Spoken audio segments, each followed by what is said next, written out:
السلام علیکم ورحمۃ اللہ وبرکاتہ۔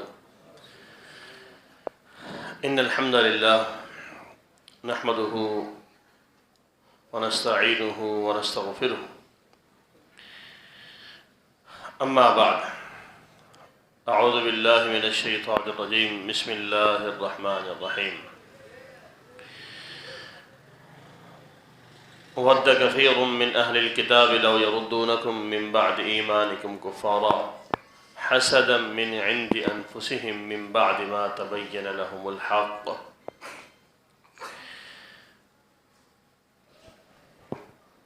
قاری صاحب کا بیان مفصل بیان ہے اور ہم سب ان کے بیان کو سننے کے لیے حاضر ہوئے ہیں، لیکن شیخ صاحب کا حکم ہے کہ آپ کی خدمت میں کچھ گزارشات رکھی جائیں۔ موضوع شیخ صاحب نے آج کے پروگرام کا غالباً عظمت والدین اور اسی حوالے سے کچھ رکھا ہے۔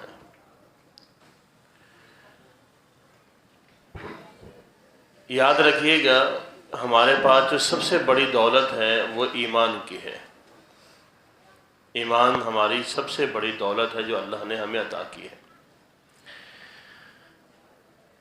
اور یہی دولت دنیا میں بھی ہمارے کامیابی کا ذریعہ ہے، قبر میں بھی کامیابی کا ذریعہ ہے، اور آخرت میں بھی کامیابی کا ذریعہ ہے۔ اور اس ایمان کے شعبے ہیں، حصے ہیں، جن کو بھی ہم نے تھام کے رکھنا ہے، اور ہمیں سمجھ بھی ہونی چاہیے کہ یہ ایمان کا حصہ ہے، یہ ایمان کا شعبہ ہے، یہ ایمان ہے۔ ان چیزوں پہ اگر کسی بھی اعتبار سے اعتراض ہو، قدغن لگے، آبجیکشن ہو، تو یاد رکھیے گا وہ ایمان پہ آبجیکشن ہوتا ہے، وہ ایمان پہ اعتراض ہوتا ہے، وہ ایمان پہ قدغن ہوتا ہے۔ آج کے دور میں جو نوجوانوں میں ایک فتنہ بڑھ رہا ہے، پنپ رہا ہے، وہ انتہائی خطرناک ہے، اور وہ یہ ہے کہ اپنے والدین کے فیصلوں پر اعتراض کرنا، سوال کرنا۔ ہم جو کہ اہل حدیث ہیں، ہمیں تو یہ چیز سکھائی گئی تھی کہ سوال کریں، سوال کریں۔ ہمیں سوال کرنا سکھایا گیا تھا اہل حدیث بننے کے لیے، اسلام کا انکار کرنے کے لیے سوال کرنا نہیں سکھایا گیا تھا۔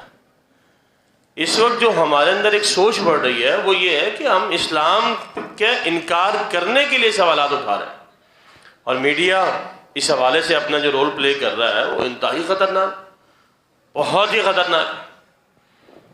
سوال کریں، اتنے سوالات معاشرے کے اندر ہیں جس کی کوئی انتہا نہیں۔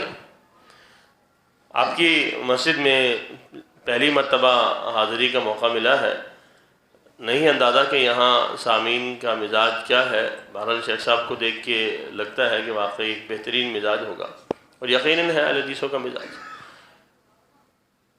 لیکن ایک بات ہمیشہ ذہن میں رکھیے گا کہ شریعت کا ایک دائرہ کار ہے، شریعت نے کہیں ہمیں پابند کیا ہے، ہمارے لیے کہیں کوئی نہ کوئی طریقہ کار، نظام مرتب کیا ہے، اور وہاں والدین کے فیصلے بھی ہیں، والدین کے معاملات بھی ہیں۔ ٹھیک ہے، یہ چیز ہے۔ ایک سوال معاشرے میں جنم لیتا ہے، میں آپ کی خدمت میں رکھتا ہوں۔ یہ کہا جاتا ہے کہ جی لڑکا جو ہے وہ اپنی مرضی کا پابند ہے، آزاد ہے، وہ اگر اپنے ماں باپ کی مرضی کے بغیر شادی کرنا چاہے تو کر لے، کوئی حرج کی بات نہیں، شریعت میں قدغن نہیں ہے، بالکل ٹھیک ہے، بالکل ٹھیک۔ اسی بنا پہ لڑکوں کے اندر یہ رواج پیدا ہو رہا ہے کہ ماں باپ کے فیصلوں کو یکسر نگلیکٹ کر رہے ہیں، رد کر رہے ہیں، ماں باپ کے فیصلے اور ان پہ قدغن لگائے جا رہے ہیں، یہ ہو رہا ہے۔ سوال یہ پیدا ہوتا ہے کہ ٹھیک ہے، ایک اجازت شریعت نے دی ہے کہ وہ لڑکا ماں باپ کی مرضی کے بغیر شادی کر سکتا ہے، لیکن اس کے ساتھ ساتھ یہ بھی تو کہا ہے رضا الرب و رضا الوالد، کہ اگر اللہ کی رضامندی چاہیے تو والد کو راضی کرنا ہے۔ یہ بھی تو کہا گیا کہ نہیں کہا گیا؟ جہاں یہ آزادی دی گئی ہے وہاں یہ ترغیب بھی ہے، وہ ترغیب نہیں دیکھے گی۔ میرا تعلق چونکہ پڑھنے پڑھانے کے ساتھ ہے، مدرسے کے ساتھ بھی الحمدللہ ہے، اور کالج اور اکیڈمی کوچنگ کے ساتھ بھی الحمدللہ ہے، تو یقین کریں ایک موقع پہ ہل گئے. سیکنڈ ایئر کی بچی ہے، سیکنڈ ایئر کی بچی کی عمر کتنی ہوتی ہے؟ 18 سال 19 سال میکسیمم 20 سال. میں کلاس میں داخل ہوا تو مجھے کہتی ہے کہ آپ سے ایک سوال کرنا ہے. میں کہا جی پوچھیں. کہتی ہے کہ میں اپنے والدین کو یہ کہہ سکتی ہوں کہ آپ کا یہ فیصلہ غلط ہے؟ آپ کا یہ فیصلہ غلط. دیکھیں اصول ضابطے الگ ہیں، لیکن اس کے ساتھ جو ترغیبات ہیں وہ الگ ہیں. یہ واقعہ کیا ہمیں کتب حدیث میں نہیں ملتا؟ اب وہ سنادی حیثیت تو علماء بہتر جانتے ہیں. بہرحال مشہور واقعہ ہے کہ ایک لڑکی نے جو ہے وہ اپنے ابا کے فیصلے پہ اعتراض کیا کہ میرا نکاح بچپن میں ہو گیا، تو میں نہیں کرنا چاہ رہی. اللہ کے نبی کے پاس یہ معاملہ آیا تو آپ نے فرمایا ٹھیک ہے تم اپنا معاملہ ختم کر سکتی. اب وہاں یہ کیا کہا گیا؟ وہاں کہا کہ نہیں میں اپنا فیصلہ ختم نہیں کرنا چاہتی. کیوں؟ اس لیے کہ میں دیکھنا چاہتی تھی کہ مجھے اختیار ہے یا نہیں. اختیار ہے، بس اتنا کافی ہے. بس اختیار دیا شریعت نے، لیکن اس کے ساتھ ترغیبات بھی یہی دی ہیں کہ آپ اپنے والدین کی رضامندی کو شامل رکھیں. اور والدین سے بھی گزارش ہے، دس بستہ گزارش ہے، آپ والدین بنیں. ٹائم نہیں ہے ورنہ تو اس موضوع پہ بڑی تفصیلی گفتگو آپ کی خدمت میں رکھی جا سکتی ہے، تفصیلی گفتگو. میں اکثر مذاق میں کہتا ہوں خیر کراچی کا تو اتنا ماحول نہیں، پنجاب کا ماحول ہے، وہاں اکثر وال پہ چوکنگ ہوئی ہوتی ہے، شادی سے پہلے حکیم کے ساتھ ٹیسٹ کرائیں ہوتا ہے. اور میں کہتا ہوں اللہ کے بندو، فزیکلی ٹیسٹ کرا رہے ہو، شرعی ٹیسٹ بھی تو کرا لو. کہ یہ باپ کی ذمہ داری نہیں ہے کہ جب اپنے بیٹے کی شادی کر رہا ہے تو اس سے پوچھے کہ تیرے اندر شرعی طور پہ شوہر بننے کی اور باپ بننے کی اہلیت ہے؟ تجھے شوہر کے حقوق، شوہر کے فرائض کا پتہ ہے؟ تجھے باپ کے فرائض کا پتہ ہے؟ شریعت نے جو تیرے پر فرائض لاگو کیے، یہ صرف نفسانی خواہش پوری کرنے کی فکر ہے. میں اپنی بیٹی کی اور بہن کی شادی کرنے جا رہا ہوں کہ کیا میری بہن کو، میری بیٹی کو وہ آیات، وہ احادیث یاد ہے کہ جن میں اس کو بیوی کی حیثیت سے احکامات بتائے گئے ہیں؟ وہ یاد ہے؟ ماں کے حیثیت سے جو احکامات بتائے گئے ہیں اس کو یاد ہے؟ نہیں. اللہ کے بندو، ہمیں تو دعائیں بھی یاد نہیں ہوتی، دعائیں بھی یاد نہیں ہوتی. یہ المیہ ہمارا. جب ایک باپ کو یہ نہیں پتا کہ میری ذمہ داریاں کیا ہے، ایک شوہر کو یہ نہیں پتا کہ اللہ نے مجھ پہ ذمہ داریاں کیا نافذ کی. ہاں شوہر کو یہ پتا ہے میرے کپڑے دھلے نہیں مل رہے، میرے جوتے پالش کیے ہوئے نہیں مل رہے، مجھے کھانا ٹائم پہ نہیں مل رہا. اس کو یہ نہیں پتا کہ میرے کندھوں پہ ایک بیوی کی ذمہ داری ہے، کل اللہ رب العالمین کی بارگاہ میں مجھ کے اس کا حساب بھی دینا ہے. اور پھر والدین، آخری بات بس، والدین خدا را اپنی زندگیوں میں دعاؤں کو شامل کرے. میں علماء کے سامنے بڑا دس بستہ گزارش کرتا ہوں کہ ہم نے اجتماعی دعا کا فتویٰ تو لگایا ہے، لیکن وہ چھٹی ہوگی، دعائی کی چھٹی ہوگی، نماز کے بعد دعائی ختم ہو گئی.